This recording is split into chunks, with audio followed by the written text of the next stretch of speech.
merciless, almost impossible to kill.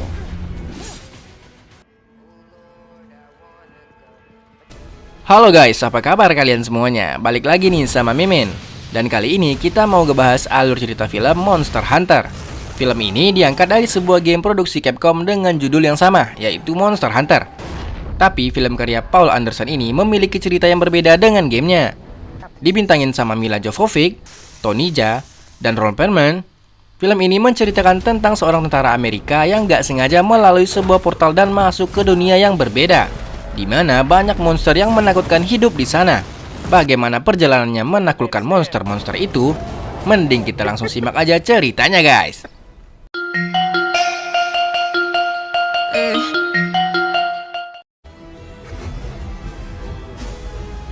Film dibuka memperlihatkan sebuah kapal yang mirip kapal bajak laut sedang berlayar. Namun bedanya kapal ini berlayar di tengah pasir.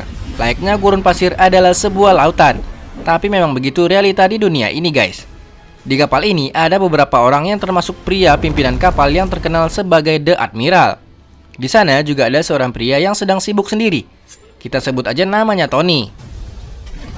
Lalu tiba-tiba kapal ini diserang oleh seekor makhluk yang dikenal dengan nama Diablos yang muncul dari dalam pasir. Serangan ini membuat banyak awak kapal terlempar keluar dan salah satunya si Tony tadi.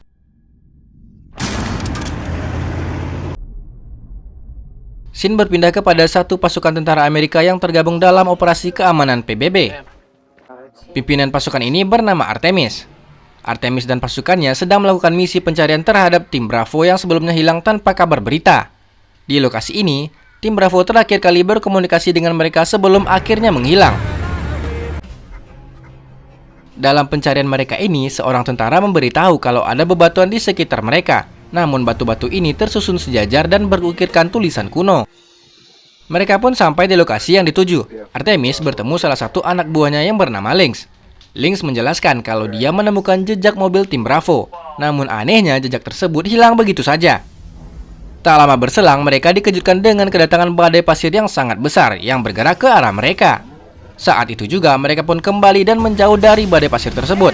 Akan tetapi pasukan ini masuk ke dalam padang pasir yang membuat mereka semua terombang-ambing. Di sini juga terlihat kalau tulisan kuno yang terukir di batu-batu ini menyala.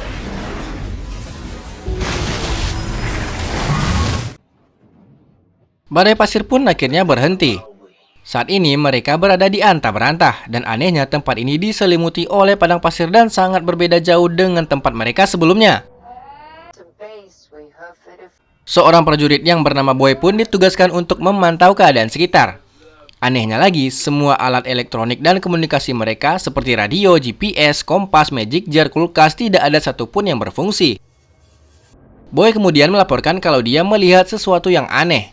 Setelah dicek, ternyata itu adalah tumpukan kendaraan tim Bravo yang sudah hangus terbakar bersama orang-orangnya. Artemis merasa ada keanehan pada jasad tim Bravo ini. Ditambah lagi mereka juga menemukan banyak pecahan kaca yang merupakan pasir yang sudah mencair akibat cuaca yang luar biasa panas.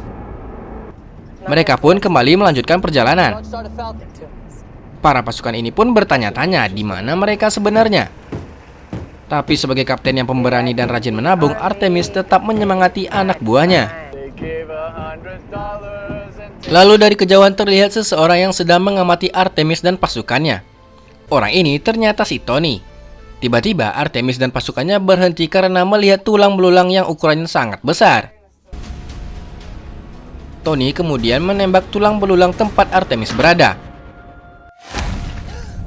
Ternyata Tony berusaha memperingatkan Artemis dan pasukannya untuk segera pergi dari sana. Karena mereka nggak saling kenal, pasukan ini menganggap Tony sebagai ancaman dan mulai menembakinya.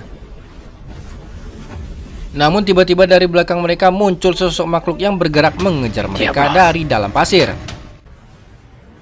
Ternyata makhluk ini adalah Diablos. Artemis pun meminta pasukan untuk segera memacu kendaraan mereka. Diablos pun tetap memburu pasukan ini. Walaupun Artemis sudah menembakinya, Diablos tetap tak bergeming. Makhluk ini menyeruduk salah satu mobil dan membuatnya terbalik.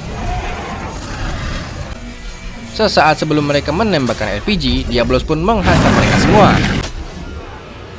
Diablos berhasil menghabisi seorang pasukan Artemis. Namun sebelum kematiannya, dia berhasil meledakkan granat yang dilempar tepat ke arah Diablos. Tapi hal ini tidak berpengaruh banyak, dan malahan mereka semakin diburu oleh Diablos. Mereka pun pergi ke arah bebatuan. Kemudian Tony yang dari tadi cuma ngerokok ngopi akhirnya membantu Artemis dan pasukannya. Hal ini membuat Artemis dan pasukannya bisa bersembunyi di dalam sebuah goa.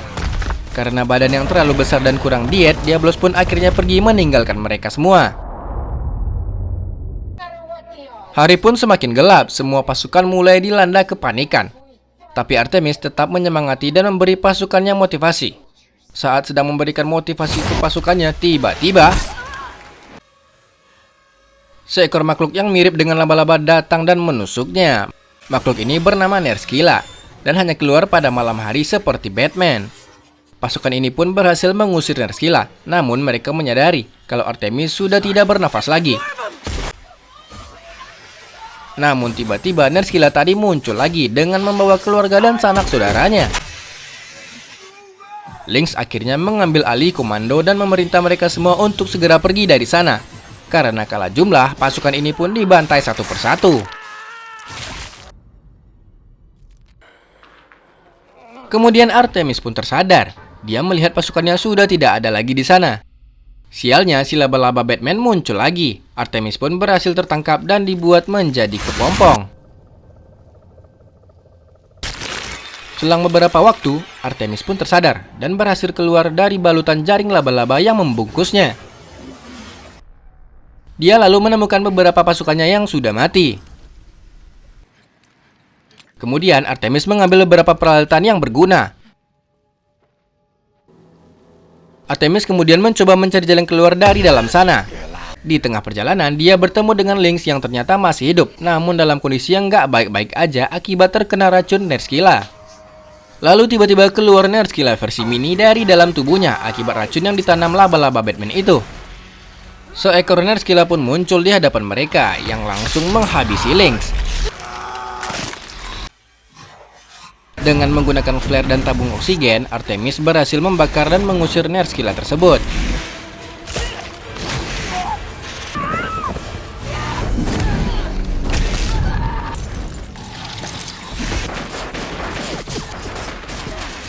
Dengan perjuangan yang setengah mati, Artemis pun berhasil keluar dari sarang Nerskila dan sampai ke permukaan. Karena udah siang hari, para Nerskila pun tidak berani mengejar Artemis. Dengan tubuh yang penuh luka, Artemis mencoba mencari jalan keluar untuk kembali ke dunianya. Tapi ya mau kemana kalau cuma padang pasir aja sejauh mata memandang. Artemis pun kemudian mengecek keberadaan Diablos dengan melempar batu ke tengah gurun pasir. Ya benar saja, ternyata Diablo masih menunggu di sana. Karena nggak tahu mau kemana, Artemis pun melihat keadaan sekitar tempat itu. Artemis menemukan sebuah kapal yang sudah hancur. Dia pun mencoba mencari sesuatu yang masih tersisa di kapal tersebut. Di dalam kapal, Artemis merasa ada yang mengintainya. Artemis pun mulai waspada. Tiba-tiba Tony muncul dan menodongkan senjatanya ke leher Artemis. Pertarungan pun terjadi antara mereka berdua.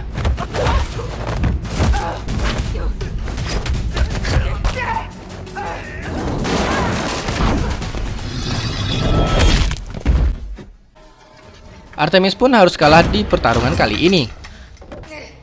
Tony lalu membawa Artemis ke persembunyiannya. Pada malam hari, saat Tony sedang berdoa, Artemis diam-diam mencoba melepaskan ikatan di tangannya. Pagi harinya, Tony memeriksa keadaan di luar. Dia fokus pada satu bangunan yang terletak sangat jauh dan dikelilingi awan gelap. Ketika kembali ke dalam, Tony terkejut karena Artemis sudah menghilang. Dan tiba-tiba keadaan mulai berbalik. Artemis menghancurkan tempat berdoa si Tony. Hal ini membuat si Tony emosi dan mereka kembali bertarung.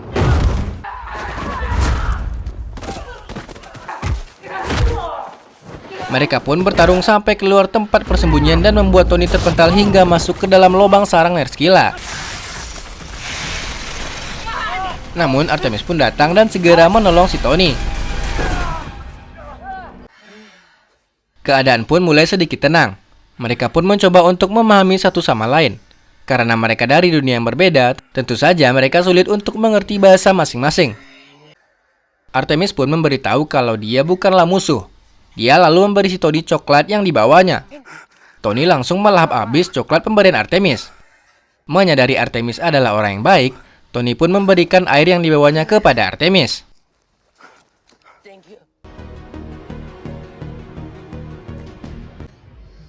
Mereka berdua memiliki tujuan yang sama, pergi ke bangunan yang dikelilingi awan hitam tadi.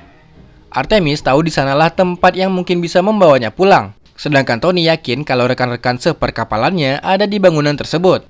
Tapi mereka juga menyadari kalau perjalanan mereka tidak akan mudah, mengingat Diablos yang selalu standby di dalam pasir. Kemudian Tony menyusun rencana. Dia ingin menyengat Diablos dengan racun yang berasal dari Nerskila.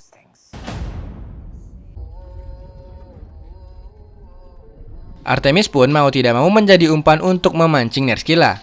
Benar saja, ketika matahari terbenam, seekor Nerskila pun keluar dari sarangnya. Artemis pun langsung lari dari kejaran Nerskila ini. Lalu kemudian Tony pun datang dan berhasil memotong alat penyengat laba-laba Batman ini. Keesokan harinya, mereka pun membuat senjata yang akan digunakan dalam pertempuran selama perjalanan nanti. Termasuk anak panah yang sudah ditempel racun dari Nerskila. Tony juga memberikan senjata kepada Artemis, termasuk dual blade yang sekarang menjadi milik Artemis. Mereka pun siap untuk melakukan perjalanan. Dengan menggunakan sebuah tong sebagai pengalihan, Diablos pun muncul ke permukaan. Tapi Diablos sadar kalau itu hanyalah umpan belaka. Diablos pun langsung mengejar Artemis dan Tony. Mereka pun berhenti agar Diablos tidak menyadari keberadaan mereka. Artemis melihat RPG yang ada di mobil pasukannya. Tony berlari untuk menjadi umpan supaya Artemis bisa mengambil RPG tersebut. Tony pun sempat menembakkan panah beracunnya yang tepat mengenai mata si Diablos. Artemis kemudian memancing Diablos agar menuju ke arahnya. Hingga kemudian dia menyambut si Diablos dengan tembakan RPG. Tapi kayaknya nggak mempan nih guys. Lalu Tony pun muncul di atas Diablos dan menusukkan pedang tepat di ubun-ubun si Diablos. Tapi akibatnya Tony harus terpental jauh dan langsung pingsan. Dengan pengait yang ada di tangannya, Artemis mengaitkan dirinya ke kepala si Diablos. Dan ketika sampai di kepala si Diablos, Artemis pun meneruskan tusukan pedang Tony yang ada di ubun-ubun monster besar ini. Dan akhirnya Diablos pun tewas. Artemis membawa si Tony yang masih pingsan menggunakan kulit Diablos. Lalu badai pasir pun datang. Artemis menggunakan tenda darurat. Dan di sana dia juga mencoba menyelamatkan nyawa Tony. Ketika badai sudah berlalu, Tony pun terbangun dan mereka kembali melanjutkan perjalanan. Mereka pun sampai di tempat yang penuh dengan pepohonan dan sebuah danau. Melihat air yang begitu banyak, Artemis ingin melepas dahaganya. Tony pun dengan senang hati membiarkan Artemis untuk minum. Namun tiba-tiba seekor ikan muncul menyerang Artemis. Dengan sigap Tony langsung menghabisi ikan tersebut. Ternyata Tony menjadikan Artemis sebagai umpan untuk menangkap ikan besar ini. Dan mereka pun akhirnya menjadikan ikan tersebut santapan. Di malam hari saat mereka sedang beristirahat, hutan ini pun tiba-tiba terbakar dan puluhan binatang berusaha melarikan diri dan menerjang tempat peristirahatan mereka, yang membuat Artemis dan Tony terpisah. Lalu datang beberapa orang yang menyelamatkan mereka berdua. Yang datang tersebut adalah Admiral beserta anak buahnya.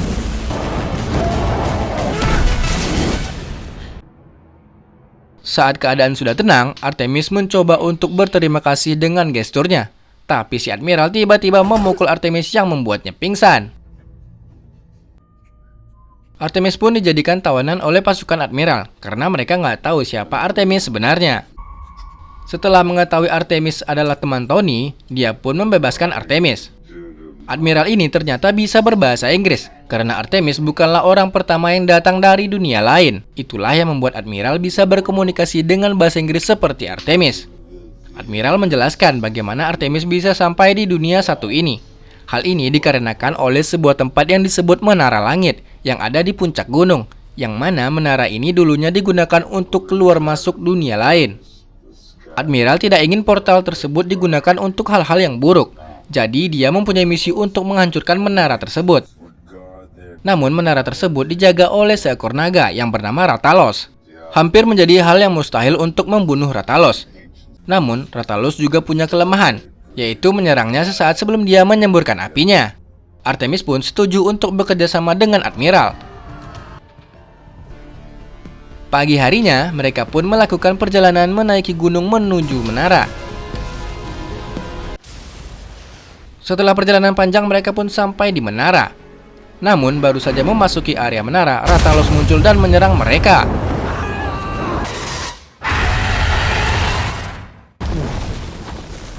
Artemis, Tony, dan Admiral pun harus baku hantam dengan Rathalos.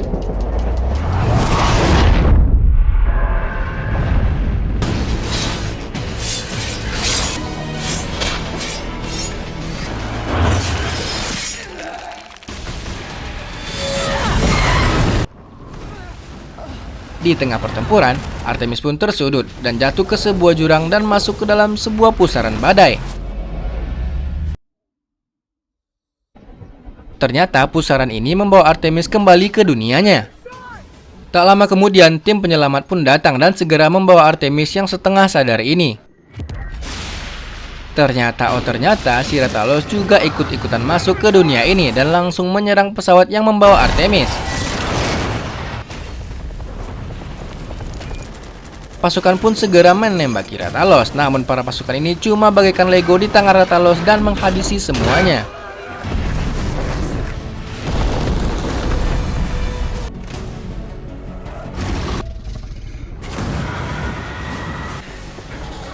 Artemis pun langsung mencoba melawan Rathalos sendirian. Dia berhasil melukai sayap Rathalos. Artemis juga berhasil melakukan tembakan tepat sasaran. Dia berhasil menembakkan sebuah flare ke mulut Rathalos tepat sebelum Rathalos menyemburkan apinya, yang membuat Rathalos terbakar dari dalam dan membuatnya roboh.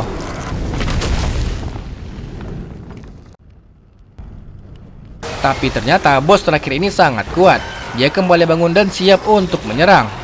Tanpa diduga, Tony ternyata sudah masuk ke dunia Artemis dan langsung menyerang Rathalos.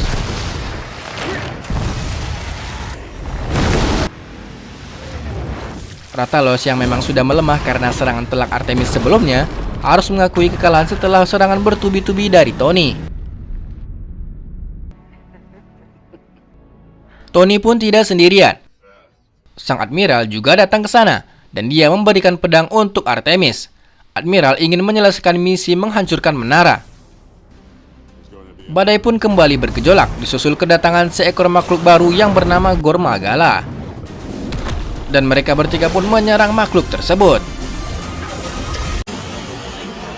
Namun filmnya cuma sampai di situ aja guys, dan harus tamat. Memang gak enak guys kalau digantungin, tapi tetap jangan lupa tungguin video-video selanjutnya karena Mimin gak akan gantungin kalian semua. Ciao ciao.